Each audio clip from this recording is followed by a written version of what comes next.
promised, is Ababu Namwamba, the Budalangi MP and Chair, PAC. Thank you so much for making time for us. And maybe you should confirm that you're live in our studios. Come on, Hussein. I'm here. Okay, thank you. In flesh and blood, we say it mundu humundu. Okay.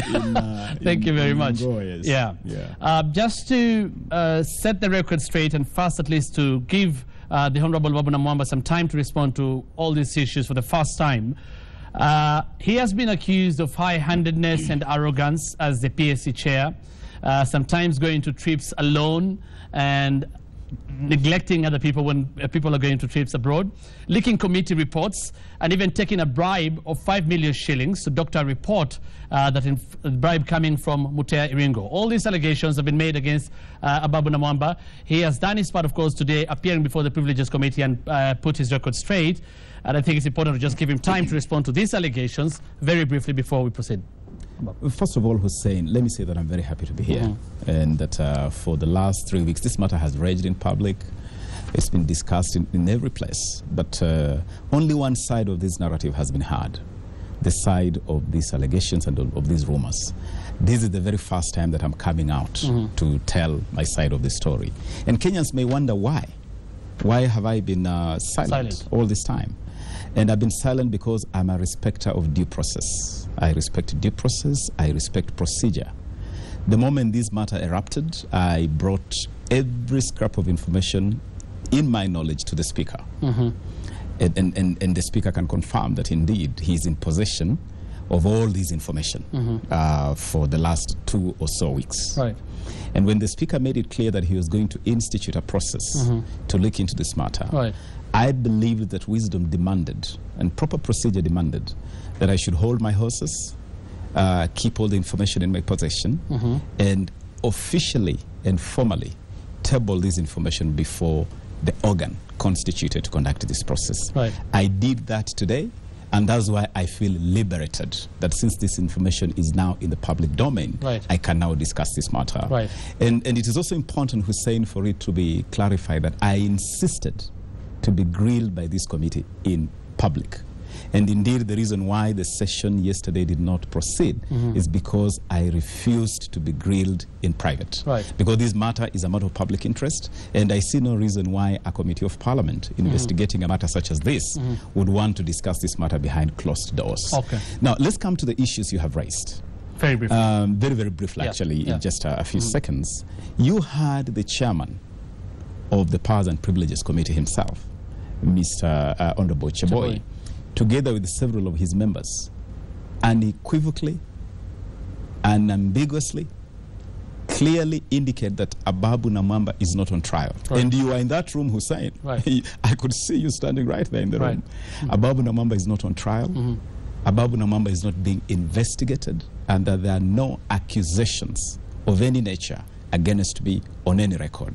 Indeed, Hussein, I have come here with a stack of documents, including a Hansard record of even the meeting where the so-called vote of no confidence was done.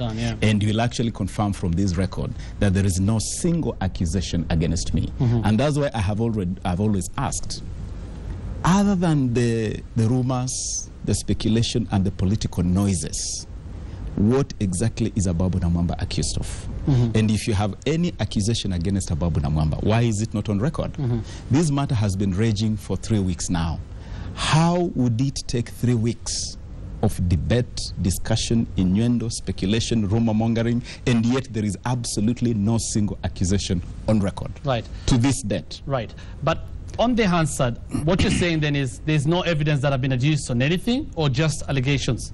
Because in the Hansard, we've had some MPs in the Hansard talking about how they never went for trips. We've had some MPs talking about the 5 million shilling being received from Mutea Iringo. Now, what you have on record, and it's good, I'm going to leave this record with you. What you have on record is a list of issues that members wanted to rely on for the vote of no confidence. Now, these issues were raised by members And normally the way we operate, we say Parliament is a house of rules, Parliament is a house of records. When you raise any issue, when you raise an allegation, for it to go on record, you have to fulfill the requirements of Standing Order 91. And Standing Order 91, Hussein, allow me just to read it for the benefit of your listeners. A member shall be responsible for the accuracy of any facts which the member alleges to be true and may be required to substantiate any such facts instantly. Right. It goes on to say that if you make any allegation and you fail to substantiate, right, you withdraw right, and apologize, right, or it is extinguished. Right. All those issues you see there, the reason why they do not appear on this Hansard record as official allegations is because they were not substantiated. Okay. And members have been given opportunity time and again. I have information that yesterday, the three members at the center of this whole matter, Honorable Bas, Honorable Bet, and Honorable Nyanga, appeared before the committee. They were asked to substantiate this matter. They did not. And that is why today the chairman of the committee, Honorable Chiboy, made it clear to me and to the whole world, because it was in public, that there is no accusation against me on any of those matters on record. Okay. And that is the position. Right. You said before the Privileges Committee that you were aware that there was a meeting between some MPs and Mutia Iringo. Is that right? Yes, that's right. Have you, just like you say, they should substantiate, have you substantiated that? Do you have evidence? I have taken the necessary measure to substantiate. And among those measures is that, number one, I have provided a recording of a confession. Right. Now, there's an interesting way in which this matter has been looked at. For instance, when the news of this recording became public, politics as usual, Kenyan style, came in. Ababu recorded his party leader. And that now became the big story. The story really, in my view, should be that for the first time ever in the history of this country, with all the allegations and speculation and rumors about possible integrity issues in Parliament, for the first time ever, there is a lead. There is a lead that can be pursued. There is a lead. How that lead landed in our lap is another story. But what is important is that we have a lead. Okay. Can we follow that lead and see whether it can help us to take on the integrity issues in Parliament head on? Right. This recording you're talking about, who recorded it? Who did the recording? Hussein, I don't want to go into the details of this recording for one important reason. I have placed this recording as a piece of evidence before an organ of the National Assembly that is investigating this matter. You were before the committee when I made it clear that confirmation of the authenticity, the veracity, and admissibility of this recording is the discretion of the committee. Right. After the committee has admitted this recording officially, we can then go into those details of how it was recorded and all that. But for now, I want to respect due process and allow the committee to make the decision on admissibility first. And I respect that, but for the sake of our viewers, and it's good for you to also clarify, you're saying you'll not go into the details of who did the recording, when and where it was recorded?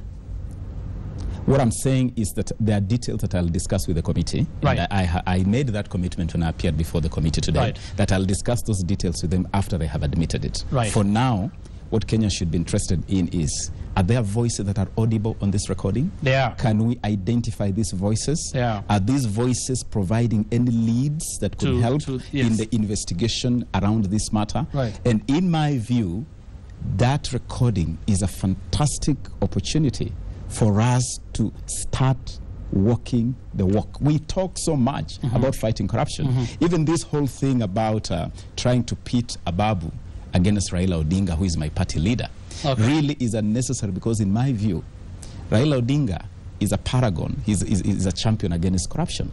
And he now has an opportunity to also help in driving this lead to its logical conclusion. Honorable Namwamba, I think, again, I respect what you're saying, but for the sake of your viewers, you can, of course, you have every right to say whether you're going to talk about details of the recording or not. So you're not going to tell us who recorded it, when, And where it was recorded? When that was before the meeting of the Public Accounts Committee, at which the no confidence, confidence motion, where this matter was now discussed. From what we are getting, Honorable Ababu Namwamba, is that this thing was recorded on 22nd February. That was on a Sunday. That is what we are getting. Hussein, you're a smart guy. That is what we are getting.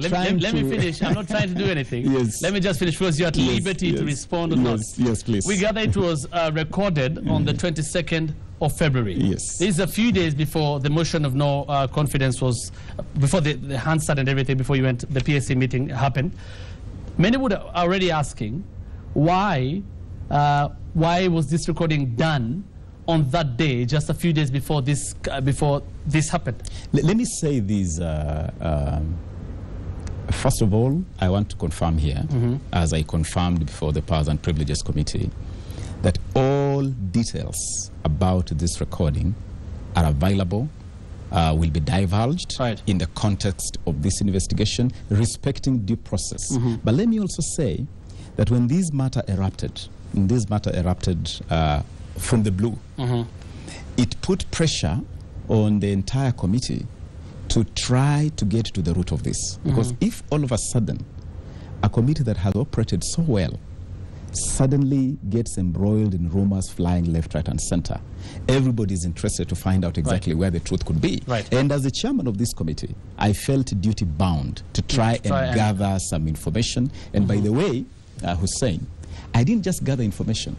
I put together information and conveyed it to the speaker as proper order. And I'll give you. And this communication to the speaker actually makes it clear that there is this recording, and he also listened to the recording. Respectfully, I'll give you time to answer that, but if you can just respond to the question I asked you. Yes. Many would say that what you're doing is actually fighting back.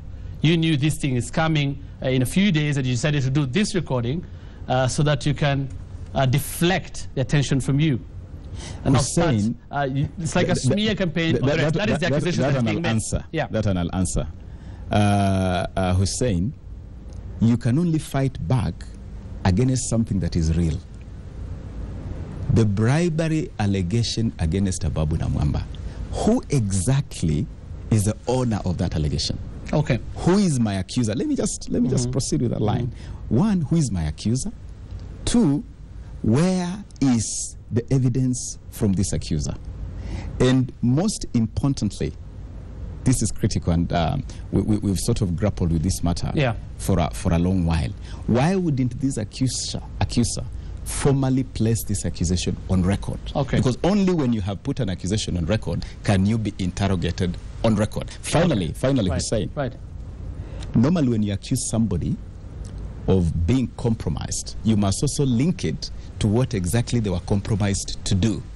As this whole debate has raged, no one has come forth and said Ababu was compromised to do this. So can we also be shown what exactly I was supposed to have been compromised to do? We want to finish up on this recording. Did these people who are being recorded, including your party leader, and some say that is being very disloyal of you, did they know? What was the motivation when they were being recorded, and did they know they were being recorded? The details about that recording, how it was done, where it was done, for me, those are issues, as I've already said, that will be discussed. But what I want to say that the motivation or the motive was in good faith. The motive was to put together information that would aid this investigation. And this investigation, for me, Hussein, must not end with the Powers and Privileges Committee. This is an investigation that must be extended to other anti-corruption agencies so that it can really be concluded effectively. Now that you've mentioned that, I want to quote some of the things you were saying. You said you took responsibility to get to the root cause of this matter yourself. You met people and got information. That is one. You also said you left a handwritten letter with the Speaker of the National Assembly for his authorization for this to be taken up by the Ethics and Commission Commission and the Director of Public Prosecutions. The question is, all these things were happening for a while. Why haven't you then, if you're so serious against corruption, why didn't you go to the relative investigative agencies to give this information? Hussein, I've already answered that question. I am a respecter of institutions. I'm a respecter of authority. I'm a respecter of due process. If you listened to the debate on the floor of Parliament on the 5th day of March this year, when Honorable Duale moved the motion to have this matter sent to the Powers and Privileges Committee, I made an address to the House on that matter. Among the things I specifically put to the Speaker, I told Mr. Speaker, I have shared certain information with you in confidence over this matter. And I asked Mr. Speaker, as you rule, please rule also whether this information can be made public and can be shared with other agencies. In his ruling, Mr. Speaker was very clear that this information was shared in confidence and it will only be handled by the Powers and Privileges Committee. But nothing stops you as an individual to go to the relative investigative agencies. Why didn't you go if this was such a problem? Nothing stops me, Hussein, I agree with you. But you see, we also operate in an institutional setup. Now that this information has formally, officially been tabled before this committee of the House, which is the organ that was established to deal with it. It is now public information. I now have made a commitment that all this evidence will be shared with other agencies, including the EACC. Yes. Finally, you say your life is in danger. That's what you say today. And you're saying this is coming from very high places. You've even quoted the office of the president. Why are you saying that? Hussein, these things are not happening in a vacuum. There are three clear interests that I see at play here. One is political, purely political. And I have said this several times, that there's politics within my own home, ODM code. There's politics there. And when you listen to that recording, I made it very clear. I made it very clear even to the party leader that there's politics in this. Then secondly, there are those interests who are upset by some of the work that this committee has done. And Hussein, I have with me here reports of the audited accounts for 3 years, the last being the year 2013, where we unearthed some very damning things in terms of government expenditure, especially under what is called confidential expenditure. And I believe that there are people, forces within government, including at OP, who are not happy with this. Who are not happy with these findings. So what can you say then? Finally, finally, because I say there are three forces. There's the politics, there is the interest around this matter from the audited accounts, and then there is the work. This is also fundamental. The work that is currently before the committee. Kenyans may want to know the timing of the eruption of this matter coincided perfectly with our investigation in the IBC, where we were scheduled to start calling witnesses. And this is the list of witnesses that the committee had already prepared. And number one on this list, I have to cut you short because of time. Ahmed Isaac Hassan. Because of time, I'll have to cut you short. Just answer this question for me. In light of all this, what do you think about corruption and what do you know actually about corruption and extortion in Parliament? Yourself individually. What I know, Hussein, is that very briefly, there has been a raging debate, rumors, speculation around corruption in Parliament, but no one has ever placed a finger on anything. And there has never really been a lead. For the first time, we have a lead. My position is that let us grab this opportunity and deal with the issue of corruption and integrity in Parliament holistically. Let it not appear like it's targeting PAC. There are issues in the Agriculture Committee, in other committees of Parliament. Let us now use this opportunity to clean up the National Assembly. We are completely out of time. Answer me this in 10 seconds, please. Mutea Iringo has said he has never bribed an MP, not been in contact with any MP with all these things. You said that you know he met some MPs. And at some point he said he talked with Bet's phone and he told Iringo, and I quote, "I'm very disappointed in you, Iringo, because I had respect for you. So don't involve my name." And that was the end of the story until this matter erupted. Now this is the matter that then was under investigation. Iringo now says nothing like that happened. You are saying something happened. Do you have the evidence to that? First of all, do you have the evidence to that? As we want, but that's the final question because of time. Do you have the evidence to that? And number two, this is Iringo you were talking to. And again, this is why people are questioning. If all this was happening, you're talking to Iringo about these things and you knew, why didn't you go to the relevant investigative agencies then? Now, let me make it this clear. And you gave me only 10 seconds.